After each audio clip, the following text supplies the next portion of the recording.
জুলাই গণঅভ্যুত্থানের মধ্য দিয়ে ঢাকা বিশ্ববিদ্যালয়ের হলগুলোতে ছাত্র রাজনীতি যেন আর কখনো স্বৈরাচারী হয়ে ফিরে না আসতে পারে সেজন্য অঙ্গীকারবদ্ধ হয়েছিল এখানকার শিক্ষার্থীরা। প্রতিটি হলে শিক্ষার্থী এবং প্রশাসনের মধ্যে লিখিত চুক্তি স্বাক্ষর হয়েছিল যে হলগুলোতে আর কখনো রাজনৈতিক সংগঠনগুলো তাদের রাজনৈতিক কাঠামো এবং রাজনৈতিক যে কার্যক্রম তারা পরিচালনা করবে না। গণঅভ্যুত্থান পরবর্তীতে শিক্ষাঙ্গনে সকল ক্রিয়াশীল ছাত্র সংগঠন একটি অলিখিত সহাবস্থানে তারা এসেছিল। আমরা দেখেছি কোন ছাত্র সংগঠন হল এবং একাডেমিক এরিয়ায় ছাত্র রাজনীতি না করার পক্ষে শিক্ষার্থীর যে মতামতটা আছে সেটাকে তারা শ্রদ্ধা জানিয়েছে। একই সাথে দীর্ঘ 1 বছর যাবৎ তারা সেই অবস্থানটা তারা জারি রেখেছিল।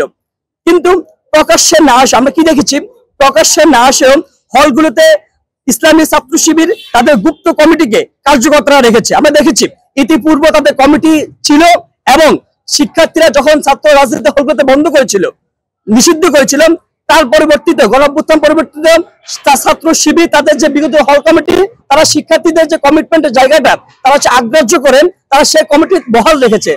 শুধু বহাল রাখে নাই, তারা পুরোদমে সেটাকে কার্যকর করে রেখেছে। শিক্ষার্থী আদৌ সংখ্যার জায়গা আছে যে তার যে একাডেমিক যে লাইফটা সেটা ক্ষতিগ্রস্ত হবে, তার যে শারীরিক অবস্থাটা, তার বাবা মারা গেছে নাকি মা মারা গেছে, অসুস্থ কিংবা তার আগামীকাল পরীক্ষা আসছে কিনা সেটা কোনো বক্তব্যের বিষয়।